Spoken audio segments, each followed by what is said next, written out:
Effectivement, ils ne sont toujours d'ailleurs pas redescendus sur terre, les joueurs d'Oyonnax qui sont derrière nous dans le vestiaire. Il y a encore des sourires. Le vestiaire, il a sablé longtemps le champagne.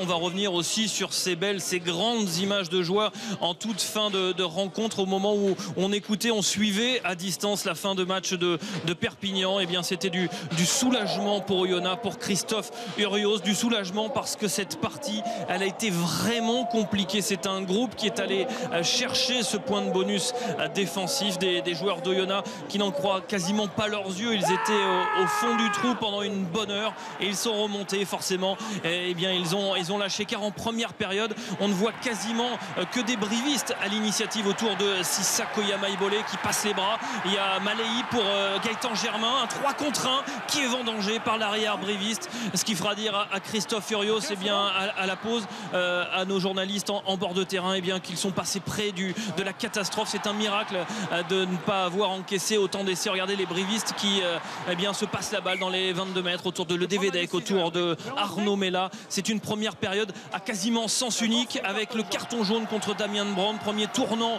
dans cette partie, et Oyonnax qui va souffrir pendant 10 minutes à 14 contre 15, et Gaëtan Germain qui va trouver le chemin des perches en première période, un petit peu en difficulté.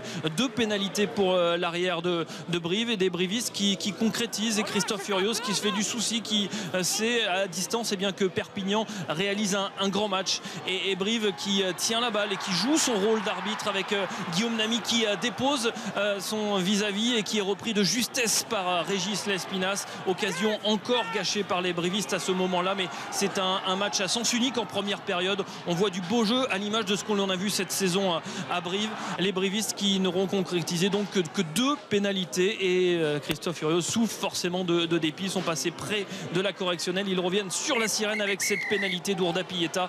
Oyonnax n'est mené que 6-3 en début à la fin de cette première période, et Joel Abd eh bien, encourage son buteur, car la deuxième période eh bien, s'annonce sur un autre signe, mais les brivistes sont les meilleurs dans ce début de deuxième période. Ils mettent la main sur le ballon, ils envoient du jeu un peu partout. Il y a Guillaume Boussès qui tente une interception en vain, sans solution, avec Tebani qui sort pour carton jaune. Oyonnax qui se retrouve à 14 très rapidement après 10 petites minutes. Il y a la sortie, l'ovation pour Julien Le Devedec.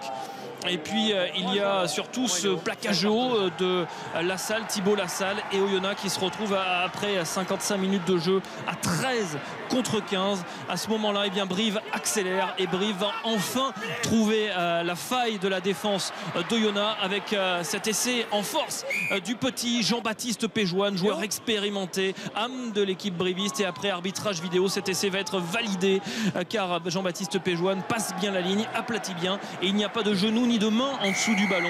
Et à ce moment-là, avec la transformation, Oyonnax est mené 19-3, et il reste 20 minutes, 16 points de retard, et Christophe Urios donne de la voix, et Oyonnax a sa fierté. Oyonnax qui a fait tomber Clermont, qui a fait tomber Toulon à domicile, mais qui n'a jamais vraiment brillé à l'extérieur. Seulement 6 points pris loin du stade Charles Maton, seulement un succès à l'extérieur et 2 petits bonus. Et bien Oyonnax va se rebeller et va mettre la main sur le ballon, et il y a cette inspiration d'Ourda Pieta, une passe au pied géniale pour Guillaume Boussès qui n'est pas maladroit et qui passe la ligne. Oyonnax revient mais ne tient toujours pas de point de bonus défensif avec cet essai, mais Oyonnax est mené 19-10. Oyonnax est relancé, il reste un quart d'heure à jouer au stade Amédée Domenech, et à distance, eh bien, on sait que Perpignan est en souffrance. Alors les joueurs d'Oyonnax accélèrent, il y a cette inversion de Cibré pour Ourda Pieta, il y a cette longue passe avec le rebond pour Jonathan Bousquet. Le voilà, l'essai qui libère et qui sauve Oyonnax en top 14.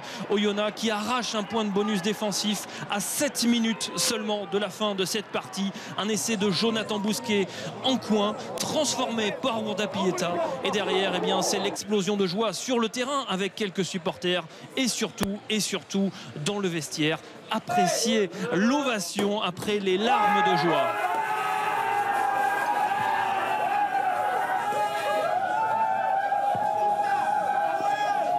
Et un soulagement pour Florian Denos et Thibaut Lassalle au micro de François Plisson. Là c'est énorme, hein. On s'était tenu un peu au courant du résultat de Perpignan-Bayonne, et quand on avait je crois 17 ou 19 points d'écart, on s'est dit putain, qu'est-ce qu'on fout, quoi, sans déconner, on a joué le match du maintien et là on fait n'importe quoi. Heureusement on a eu ces 20 dernières minutes qui nous ont sauvé la saison, quoi, parce que sinon on passait au travers, on était en deuxième division. Voilà, c'est l'image du groupe, on lâche pas. Même si on est dans la difficulté, on essaye quand même de sortir la tête de l'eau et c'est ce qu'on a su faire durant les 20 dernières minutes pour pouvoir se sauver. Ce match, cette fin de match, c'était compliqué. Vraiment, honnêtement, on n'a vraiment pas fait le match qu'on voulait faire. On est vraiment passé à côté. Bon, heureusement, on a eu les vertus nécessaires pour aller chercher ce point de bonus défensif. Voilà. On est très heureux ce soir et bon, c'est une belle fin de saison, une belle histoire. Je crois qu'on a lutté toute la saison pour ce maintien. Là, on est très très heureux ce soir.